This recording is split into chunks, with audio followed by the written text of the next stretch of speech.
ভাই, এই লোন আপনাদের ফুল চিকেন গ্রিল আর 2টা নান।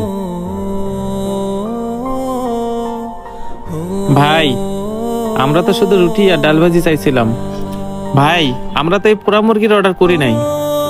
আল্লাহ, কত বড় একটা পোড়া মুরগি! ইস, আমি যদি একটা খেতে পারতাম। ভাই, আপনি এই পোড়া মুরগিটা নিয়ে যান আর এই রুটি 2টা রাইখা যান, আর আমাদের একটু ডাল ভাজি দেন। ভাই, আপনারা চিকেন গ্রিল অর্ডার করেন নাই, তাতে কি হয়েছে? আমি আপনাদেরকে দিচ্ছি, আপনারা খেয়ে নেন। বাবা, আঙ্কেল যেহেতু এত করে কইতাছে, চলো না আমরা এগুলো খেয়ে নি। কি করছ রে মা? তুই তো জানিস আমার কাছে এতগুলো টাকা নেই। বাবা, খাওয়াও না পোড়া মুরগিটা। জীবনেও তো কোনো সময় পোড়া মুরগি খাই নাই।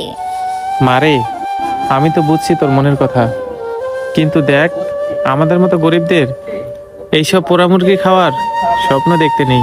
ভাই, এর চেয়ে ভালো আপনি এই পোড়া মুরগিটা লইয়া যান।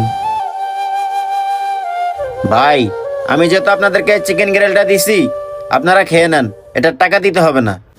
ওই মিয়া, পোড়া মুরগি অর্ডার করছি আমি, আমাকে না দিয়ে এদেরকে দিচ্ছেন কেন? আমাকে দিলেই তো পারেন।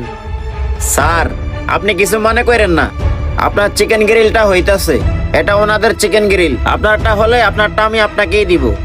আরে ভাই, আমি এই জন্যই তো বললাম, ওনারা যেহেতু চিকেন গ্রিল খাবে না, আমিও তো অর্ডার করছি, আমাকে দিলেই তো পারেন। স্যার, ঠিক আছে, আপনি সেম গ্রিলে অর্ডার করছেন, কিন্তু এই গ্রিলটা আপনাকে দেওয়া যাবে না। ভাই, আসলে আমার একটু তাড়া ছিল,